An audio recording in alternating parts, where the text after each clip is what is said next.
Entonces, retomando lo que decíamos hace unos minutos, la muerte de Dios significa el desenmascaramiento de una mentira que ha gobernado la historia de la humanidad durante siglos, una mentira piadosa. No sé si en teología moral se puede hablar de mentira piadosa, pero me refiero a que era algo que daba consuelo, que daba un cierto tranquilidad frente a un mundo que no tiene ningún sentido. Entonces, el tema de la muerte de Dios lo aborda Nietzsche en un libro que se llama La Gaia Ciencia. En concreto, en el aforismo número 125, que les voy a leer para quienes hayan estado en otras conferencias mías de hace años. También lo leí, pero bueno, creo que es quizá uno de los textos claves de la historia de la filosofía, desde luego de la filosofía contemporánea. ¿No habéis oído hablar de aquel insensato que en la claridad que precede al mediodía encendió una linterna y echó a correr por la plaza pública gritando sin cesar: busco a Dios, busco a Dios? Habla de un insensato. Hay un salmo de la Sagrada Escritura que dice: dijo el insensato en su corazón, no hay Dios. Nietzsche es profundamente cristiano, en el sentido que pertenece a la tradición cristiana, de tal manera que conocía muy bien ese salmo. Muchos intérpretes identifican a este personaje con el insensato del salmo. Están en pleno mediodía, se supone que hay sol, que hay luz, y sin embargo tiene que encender una linterna. ¿Por qué? Porque para él el mundo se ha vuelto oscuro. Como allí había muchos de aquellos que no creen en Dios, su grito provocó una gran carcajada. Es que Dios se ha perdido, decía uno. Se ha extraviado como un niño, decía otro. O es que está escondido. Tiene miedo de nosotros. Se ha hecho a la mar. Ha emigrado. Así gritaban y reían en revoltijo. Esto es un texto muy parecido al que se leyó hoy en la misa del miércoles de la 10ª semana del tiempo ordinario, donde se narra la historia del profeta Elías, que hace una provocación a los sacerdotes de Baal, que dice que van a hacer un sacrificio, entonces que pongan madera para el fuego y unos bueyes para quemar, y que invoquen a Baal. Entonces invocan a Baal y la madera sigue sin quemarse, y Elías dice cosas parecidas: griten más fuerte, a lo mejor Baal no escucha, a lo mejor está ocupado en otra cosa, etc.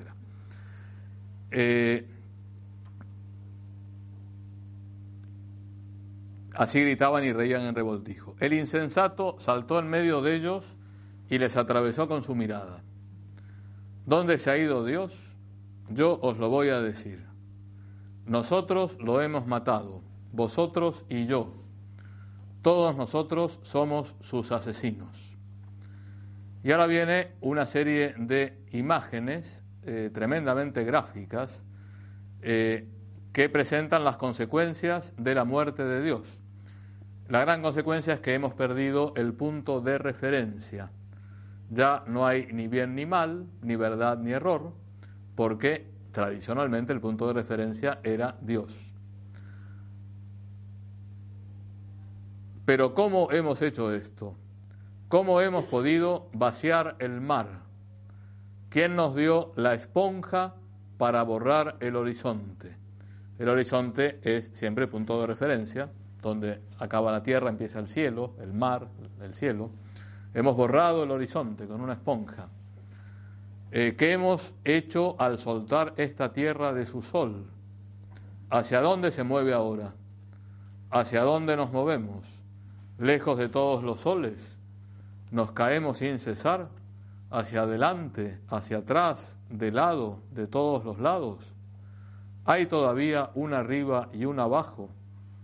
¿No erramos como a través de una nada infinita? ¿No nos sopla de frente el espacio vacío? ¿No hace más frío? ¿No nos viene encima la noche, siempre más noche? ¿No es preciso encender linternas en pleno mediodía? ¿Todavía no oímos nada del tumulto de los enterradores que entierran a Dios? ¿Todavía no olemos nada de la corrupción divina? También los dioses se pudren, Dios ha muerto, Dios permanece muerto, y nosotros lo hemos matado. Entonces, es una descripción bastante fuerte de las consecuencias de la muerte de Dios. Esta tierra se ha soltado de su sol, está a la deriva. ¿Cómo nos consolaremos nosotros, los más asesinos entre los asesinos? Lo que el mundo poseía de más sagrado y poderoso se ha desangrado bajo nuestros cuchillos. ¿Quién borrará de nosotros esta sangre? ¿Con qué agua podríamos purificarnos? ¿Qué ceremonias de expiación, qué juegos sagrados habremos de inventar? La grandeza de este acto no es demasiado grande para nosotros.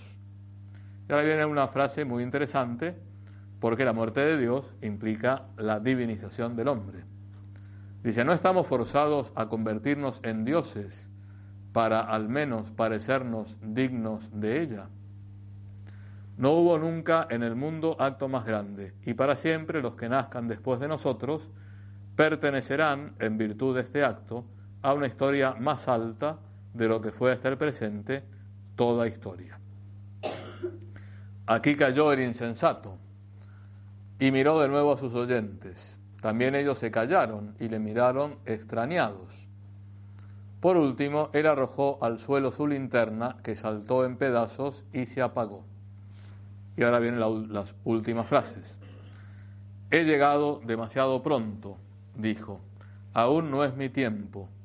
Este formidable acontecimiento está en camino, marcha. Todavía no ha llegado a los oídos de los hombres. Es decir, Nietzsche anuncia la muerte de Dios, hay que esperar un tiempo para sacar todas las consecuencias de esa muerte. Es decir, hay que esperar al siglo XX, al siglo XXI, que es lo que estamos viviendo ahora. El relámpago y el trueno necesitan tiempo, la luz de las estrellas necesitan tiempo, los hechos necesitan tiempo, aún después de que han sido hechos para ser vistos y oídos. Este hecho sigue siendo para ellos más lejano que la más lejana estrella, y sin embargo ellos lo han hecho. Se cuenta además de este insensato que entró aquel mismo día en varias iglesias y entonó allí su requiem aeternam Deo, descanso eterno para Dios, y que llevado fuera e interrogado respondió en todo caso solo esto: ¿qué son todavía estas iglesias sino las tumbas y los monumentos funerarios de Dios? Bien, es un texto bastante impresionante, fuerte. Nietzsche identifica muerte de Dios con nihilismo. Nihilismo. ¿Qué es el nihilismo? Nihil, en latín, significa nada. Entonces, si Dios ha desaparecido del horizonte cultural, esto lleva a la desvalorización o devaluación de todos los valores. Antes había valores morales, había bien y mal, verdad y error. Ahora, con la muerte de Dios, ya lo único que queda es la nada. La nada. Podemos decir que Nietzsche es el ateo más coherente de la filosofía contemporánea. Marx y Feuerbach también eran ateos y sin embargo continuaban hablando de la justicia social, de que hay cosas verdaderas, falsas, etc. Nietzsche se ríe de estos ateos inconsecuentes y dice, no, sin Dios es que ya no hay moral, sin Dios todo se ha venido abajo. Creo que tiene razón, no en que Dios ha muerto, sino en que si Dios hubiera realmente muerto, si hubiera desaparecido Dios, si Dios no existiera, no habría moral. Lo mismo dice Dostoyevsky, que es contemporáneo de Nietzsche, desde otra perspectiva, en quizás su mejor novela, Los hermanos Karamazov, uno de los personajes, dice, si no hay inmortalidad del alma, todo está permitido. Y lo mismo dirá el Concilio Vaticano II, en la Gaudium et Spes, dice, la criatura sin el Creador se desvanece, se desaparece, no tiene ninguna consistencia en cuanto tal. Si uno analiza un poquito qué es el bien y el mal, según la tradición clásica, podríamos decir que bien es lo que ayuda a que la naturaleza humana llegue a su perfección. Todos estamos llamados a la perfección moral.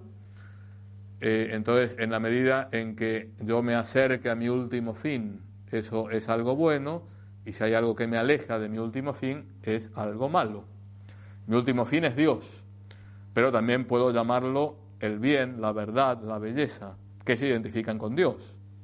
O puedo decir de una forma más antropológica, el fin propio de la verdad, de la inteligencia es conocer la verdad, de la voluntad es adherirse al bien.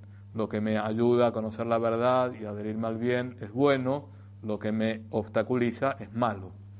Ahora, si no hay fin último, si no hay Dios, si no hay verdad, bien, belleza, ya no hay ni bien ni mal. Nada me aleja ni me acerca, porque ya no hay ni arriba ni abajo, ni izquierda ni derecha. Hemos borrado el horizonte. Con lo cual es perfectamente coherente Nietzsche al decir muerte de Dios implica el nihilismo. Y a su vez es tremendamente coherente, no es que yo sea un nietzscheano, pero es un hombre muy profundo en el afirmar que la persona humana no puede vivir en el nihilismo, no puede vivir sin puntos de referencia. Hay que superar el nihilismo. Nietzsche no es un nihilista, en el sentido que no se conforma con decir, bueno, Dios se murió, ya no tenemos ningún sentido trascendente, vivamos en este mundo sin sentido.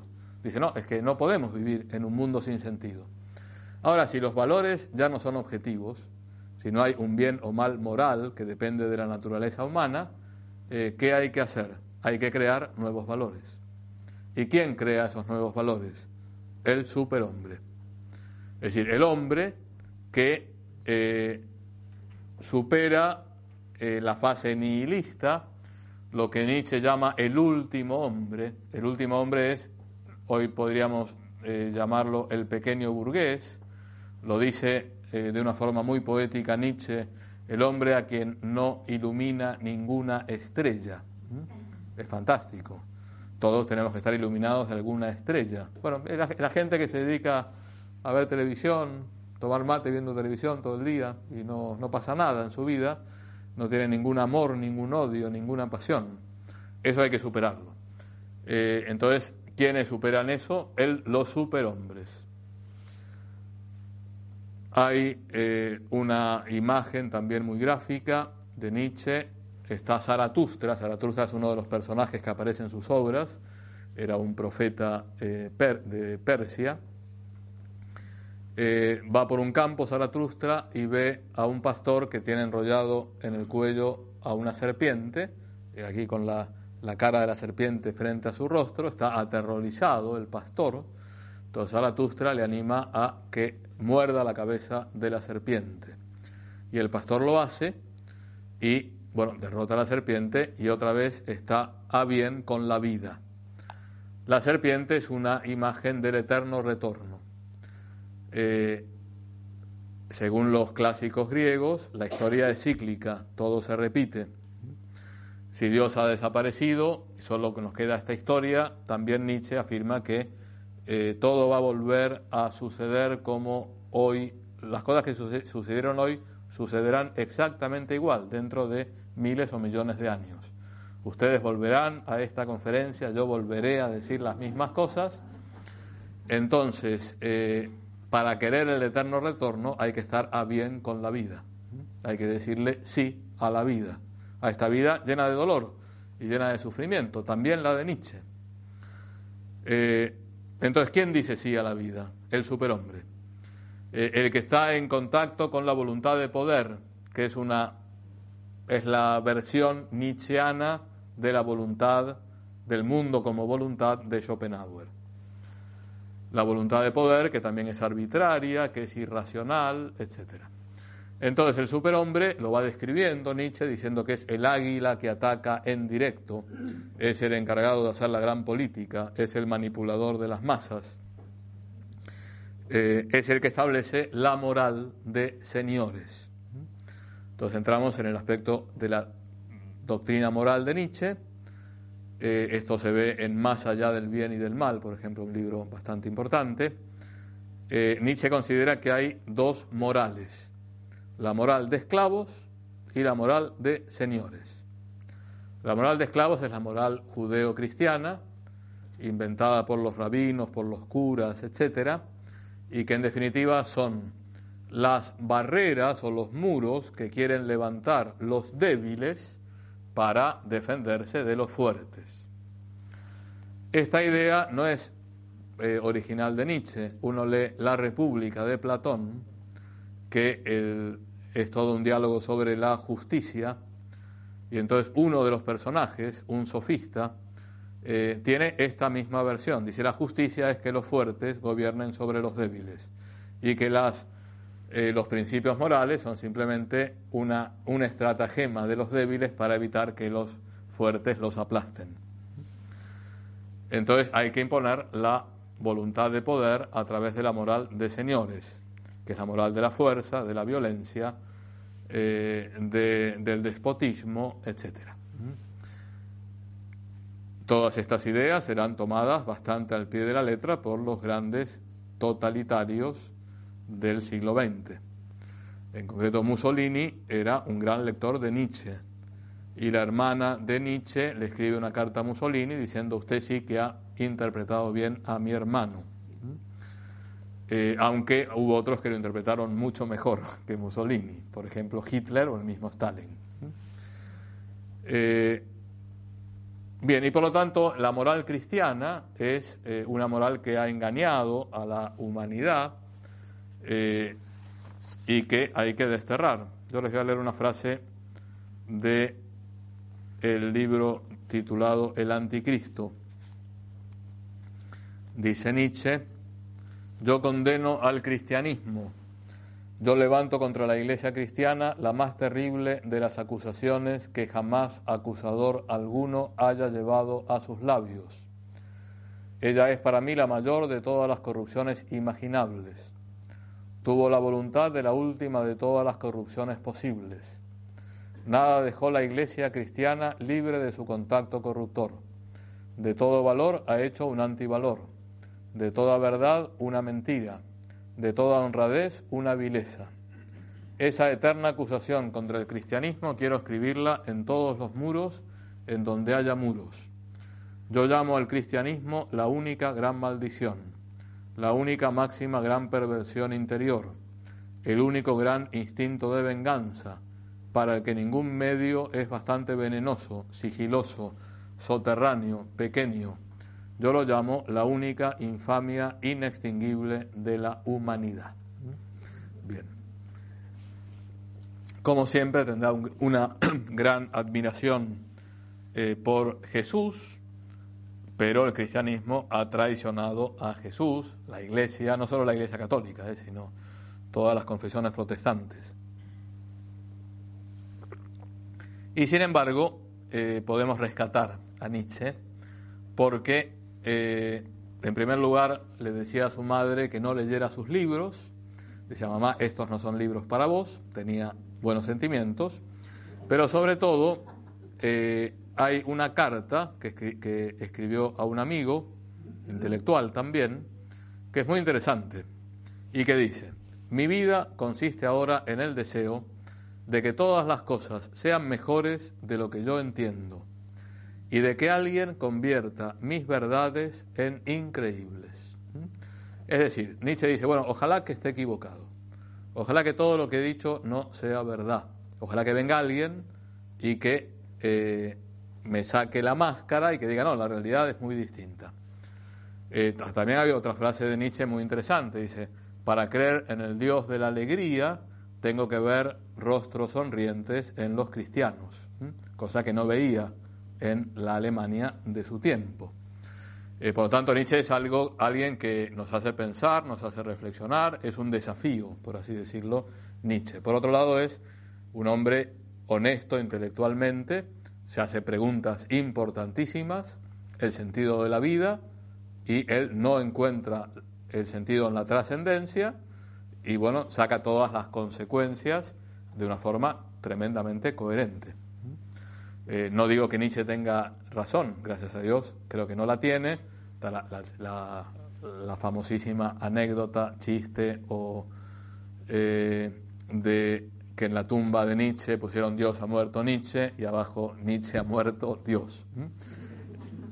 Pero bueno, es un personaje a tener en cuenta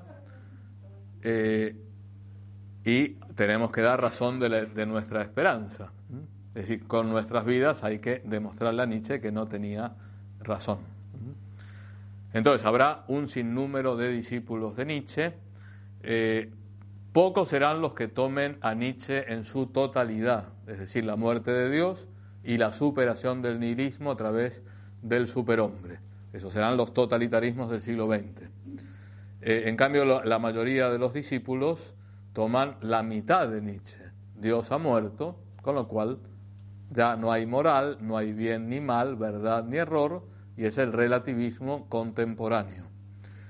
En esto hay una serie de filósofos que son denominados posmodernos, para poner una etiqueta que agrupa a varios que dicen cosas bastante distintas, pero esto lo veremos el mes que viene, cuando demos un pantallazo de las últimas corrientes filosóficas.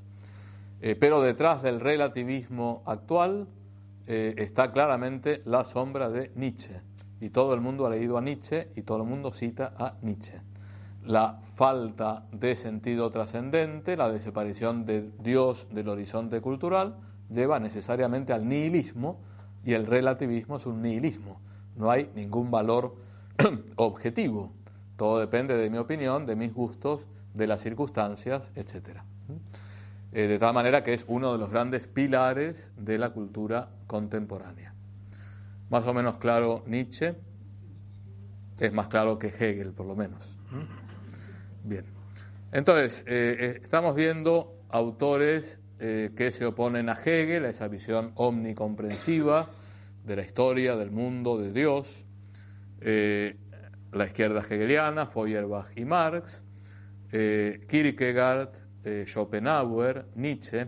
Hay otro filón, también durante el siglo XIX, que tendrá muchísima influencia en el mundo occidental y en América Latina en particular, que es el positivismo, que también será una reacción anti-hegeliana, y podríamos decir que el padre del positivismo es un filósofo francés llamado Auguste Comte.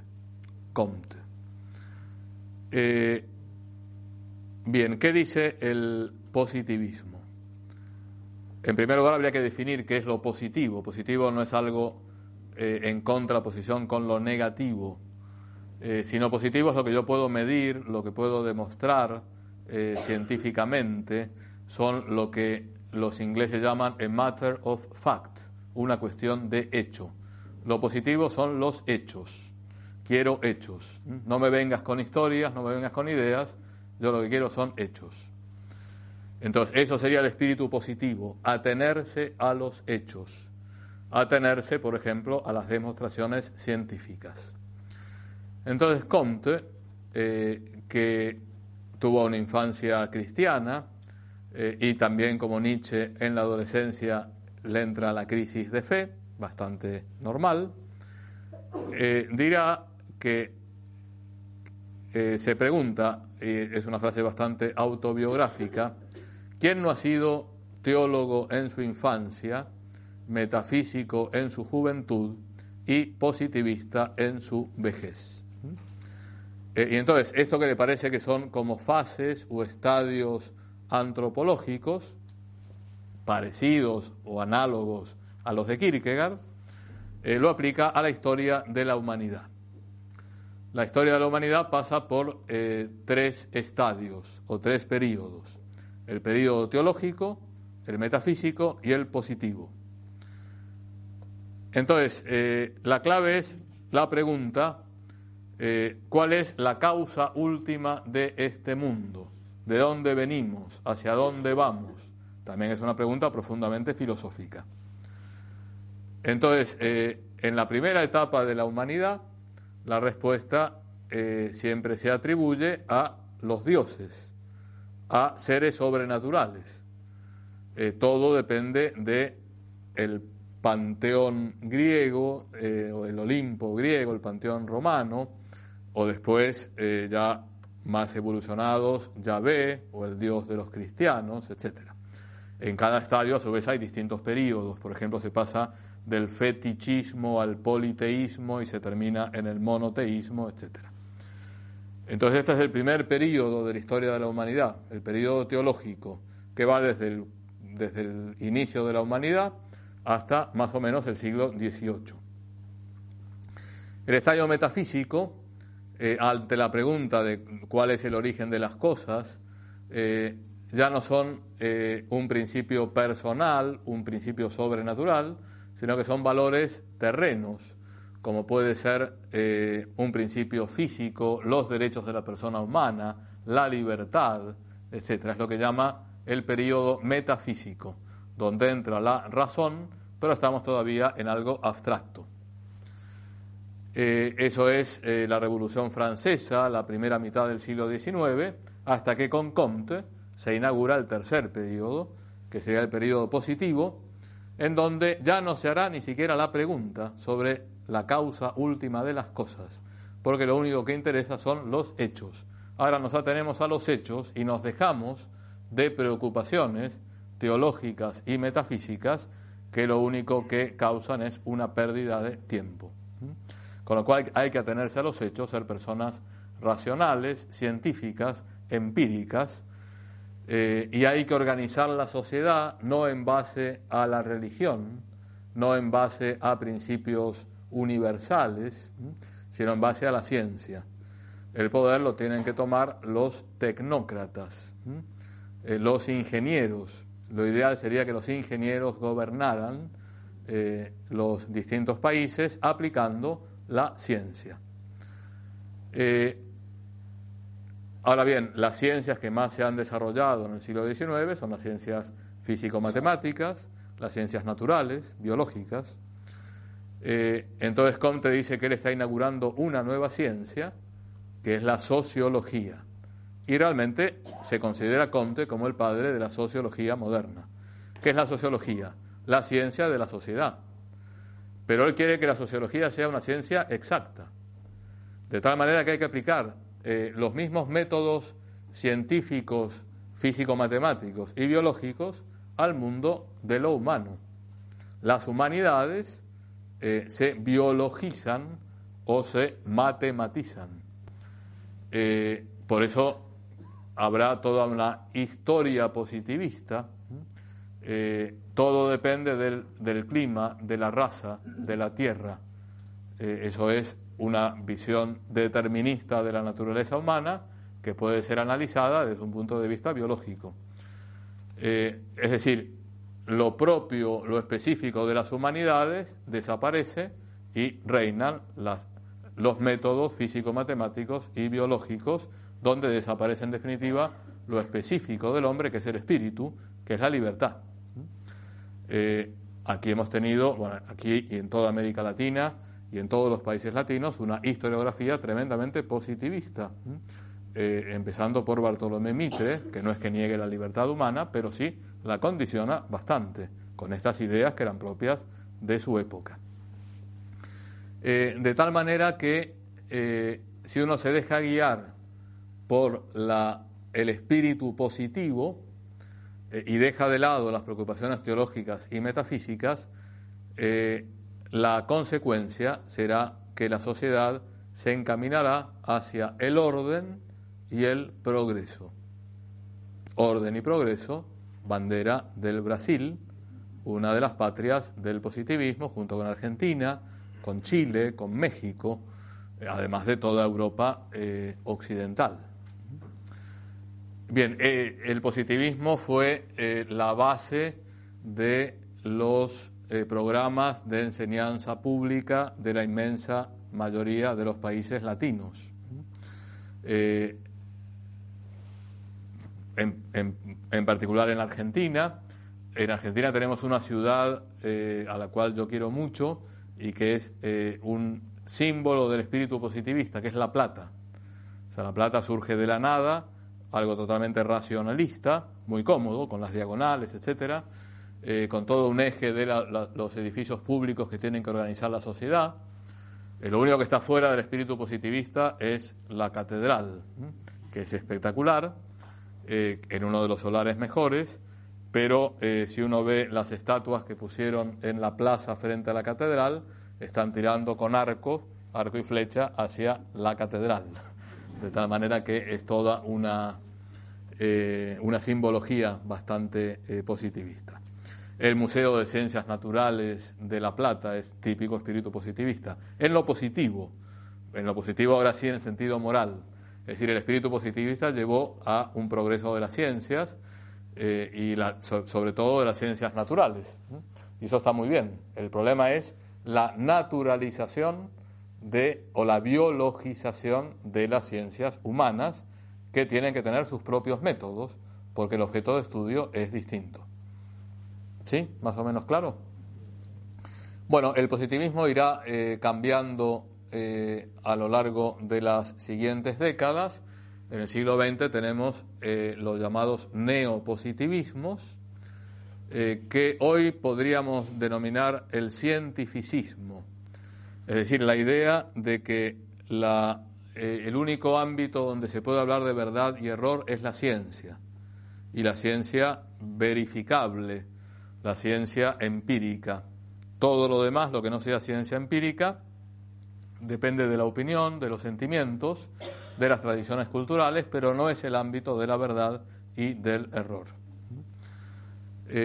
Bien, hoy en día está bastante presente esta mentalidad, que se une con el positivismo de Comte y se une con la Ilustración del siglo XVIII. Benedicto XVI innumerables veces ha animado a tratar de superar la razón cientificista, no la razón científica. La razón científica es muy buena. La razón cientificista es la que mide todo a partir de lo verificable. Y lo que no es verificable empíricamente no tiene sentido. Pero claro, hay muchas cosas que no son verificables empíricamente, que forman parte de la intimidad, de la afectividad, del mundo del espíritu, de las pasiones, de los valores morales, que son absolutamente fundamentales. Y no por no ser verificables empíricamente, no tienen consistencia, realidad o importancia. A lo largo del siglo XX ha habido muchas filosofías de la ciencia que han criticado esta visión reduccionista que tienen los neopositivistas. Gente como Karl Popper, por ejemplo, dirá que la ciencia necesariamente acude a ideas metafísicas. No se puede hacer ciencia sin metafísica. Por ejemplo, es propio de las ciencias naturales el principio de causalidad. La medicina, ¿cuál es la causa de que tenga fiebre? Bueno, tiene que haber una causa y hay un efecto. Bueno, causa y efecto son nociones metafísicas. La misma noción de ciencia es una noción metafísica. De tal manera que es tremendamente empobrecedor dejar de lado la teología, por lo menos para los creyentes, y sobre todo dejar de lado la metafísica, para quedarnos simplemente con la ciencia empírica. Bueno, entonces otro filón de la historia de la filosofía muy presente en la actualidad. Y hay muchos científicos que, sin tener conciencia de sus propios límites, hacen afirmaciones de tipo filosófico o teológico sin ningún fundamento. Así como sería ridículo que el teólogo o el filósofo tratara de meterse en la ciencia experimental, también es ilícito que los científicos pasen a afirmar la no existencia de Dios a partir de una experimentación, porque son ámbitos distintos y diversos. ¿Más o menos claro? Bien. Entonces ya a finales del siglo XIX, principios del siglo XX, surgirá una escuela psicológica que no es estrictamente hablando filosofía, pero que influyó de forma radical en la cultura contemporánea y en la misma historia de la filosofía. Me refiero a Freud, la tercera pata del trípode de la cultura contemporánea, Marx, Nietzsche y Freud. Entonces, vamos a ver, no vamos a profundizar en las teorías psicoanalíticas de Freud, además porque no me siento capacitado, sino en las implicaciones filosóficas que tiene la antropología freudiana. Él había nacido en el Imperio Austrohúngaro, en lo que hoy actualmente es la República Checa, pero bueno, casi siempre estudió un tiempo en París, pero se le identifica con la cultura de principios de siglo de Viena, donde había una gran decadencia política y un gran efervescencia cultural. Eso suele pasar. En los momentos de crisis económica la gente se pone a pensar más. Aquí nos pasó, por ejemplo, un boom del cine argentino, etcétera, en plena época de crisis. Entonces, en la Viena de los años 20, 30, hay innumerables pensadores de gran profundidad.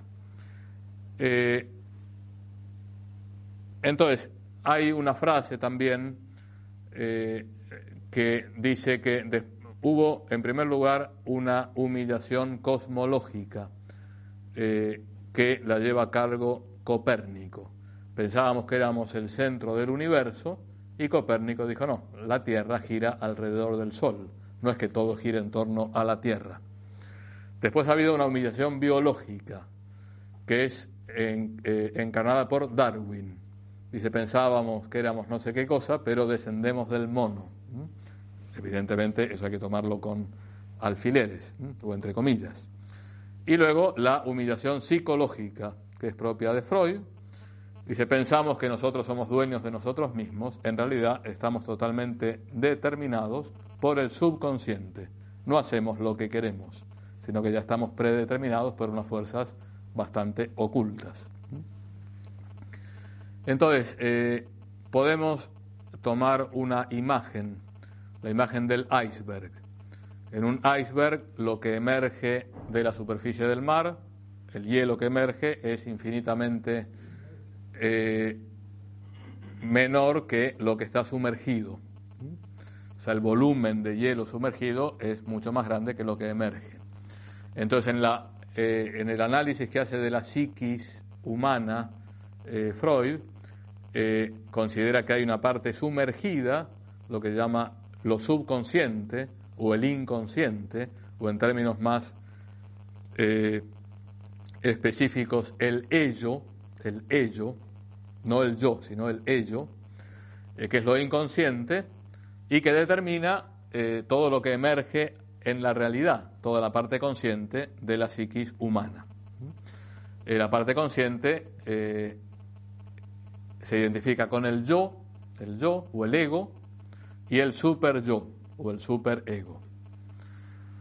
Entonces vamos a tratar de explicar esquemáticamente la psicología freudiana desde un punto de vista de la historia de la filosofía. El ello, que es la parte determinante, está organizada en torno a un principio, que es el principio del placer, y que se encarna en el impulso sexual, o también llamado libido, la libido. Impulso sexual que tiene dos aspectos, dos caras. El eros, amor, don, entrega, y tánatos, muerte, violencia, agresividad. O sea, la libido sexual tiene una ambivalencia. Y lo que busca la libido es la satisfacción del placer, busca el placer. Entonces, el impulso sexual sale de lo subconsciente y emerge a la parte consciente, a la parte del yo, Y entonces el yo se rige no por el principio del placer, sino por el principio de realidad.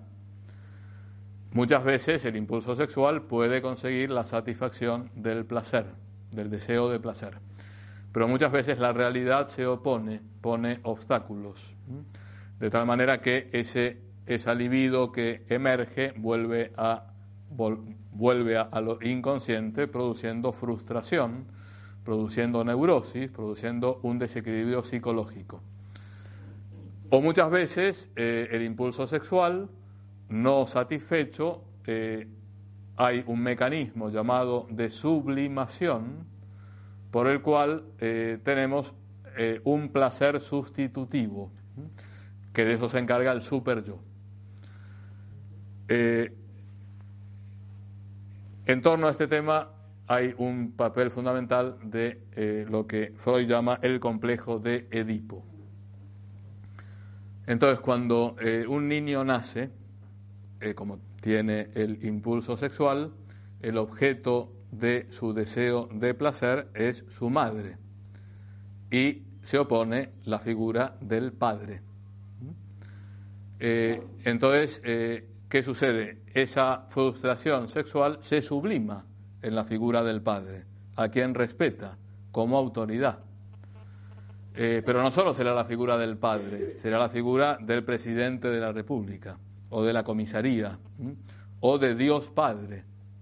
En definitiva, todas las instituciones sociales que en un cierto sentido controlan y reprimen el impulso son la sublimación de un deseo sexual no satisfecho.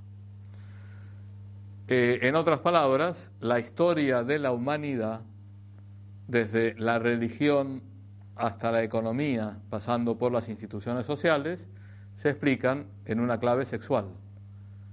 Son sublimaciones de deseos sexuales no satisfechos, lo cual implica una visión bastante reduccionista de la naturaleza humana, de la historia y de todas las dimensiones de la existencia. Nadie duda de la importancia que tiene el impulso sexual en la naturaleza humana, en la existencia de la humanidad misma, pero tenemos que integrar la dimensión sexual en una visión más integral de la persona humana, donde intervienen otros elementos que no son exclusivamente sexuales. Según la antropología freudiana, que niega totalmente la libertad, donde no hay ningún elemento espiritual, se puede hablar de una inversión radical de la antropología cristiana. ¿Por qué? Porque el hombre es imagen y semejanza de Dios. Y en Freud, Dios es imagen y semejanza del hombre. Es decir, así como lo veíamos en Feuerbach o en Marx, que es una proyección de los deseos no satisfechos o de las necesidades no satisfechas de la naturaleza humana, en Freud, Dios Padre es... llegamos a Dios Padre a través de un mecanismo de sublimación, es un invento. La religión no tiene ninguna consistencia real, simplemente es un fenómeno de sublimación del deseo sexual. Es interesante subrayar que los discípulos de Freud, en particular un señor llamado Wilhelm Reich, que escribió en 1930 un libro denominado La Revolución Sexual. Uno piensa que la revolución sexual es de ayer o de antes de ayer, ya llevamos décadas. Y también Herbert Marcuse, uno de los grandes ideólogos de la revolución del 68, quisieron llevar a Freud hasta las últimas consecuencias y dijeron, bueno, si la verdad última de la persona humana reside en el instinto sexual, en la libido, lo que hay que hacer es liberar totalmente los deseos sexuales. Tenemos que pasar de la sociedad de la represión a la sociedad de la liberación, donde, por ejemplo, el sexo sea juego, sea diversión, etcétera. Es lo que estamos viendo hoy en día. Y sin embargo, Freud considera que todo el sistema social es un sistema represivo, controlador, inhibitorio, pero Freud dice, y es necesario que sea así. porque, si recordemos, la libido es eros, pero también es tánatos. Si dejamos totalmente libre los deseos sexuales, la vida en sociedad sería imposible. De tal manera que hay necesidad de instancias de control, de instancias de represión, que son el fruto de la sublimación. De tal manera que hoy Freud no estaría del todo satisfecho con el mundo hedonizado y sensualizado en el que estamos viviendo.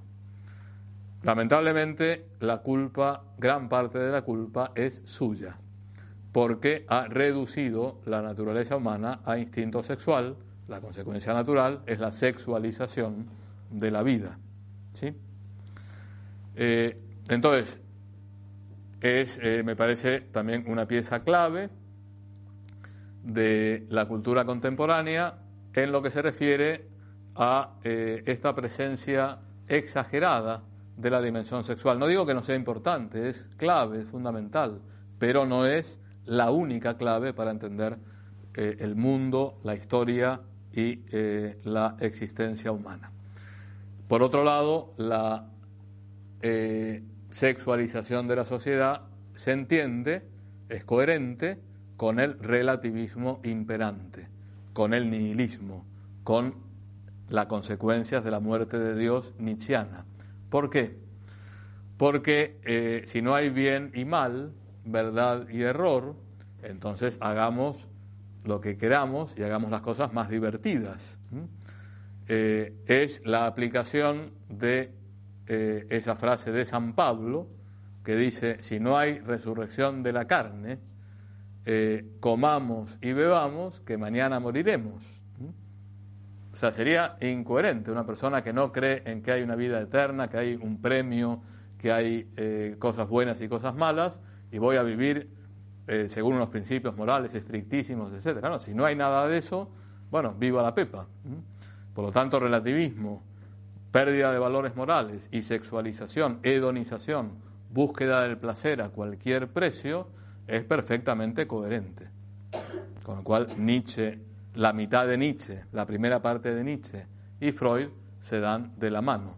Si unimos el materialismo antropológico de Marx, creo que tenemos una visión bastante clara de algunos elementos que caracterizan el mundo de hoy. No totalmente, porque gracias a Dios también hay cosas muy positivas en el mundo de hoy. Bien, entonces dejamos aquí la última conferencia en el mes de julio. Trataremos de dar un panorama de las escuelas filosóficas del siglo XX y subrayaré los aspectos más positivos, es decir, la vuelta a la trascendencia a través del neotomismo, el espiritualismo, el personalismo, la filosofía del diálogo, etcétera, que son elementos que dan mucha luz a la cultura contemporánea, de las que se nutrió en gran parte Juan Pablo II, Benedicto XVI, el Concilio Vaticano II, y junto con esto una visión de la posmodernidad, terminando en la afirmación que después de la muerte de Dios llega la muerte del hombre, la afirmación de Foucault. Muchas gracias.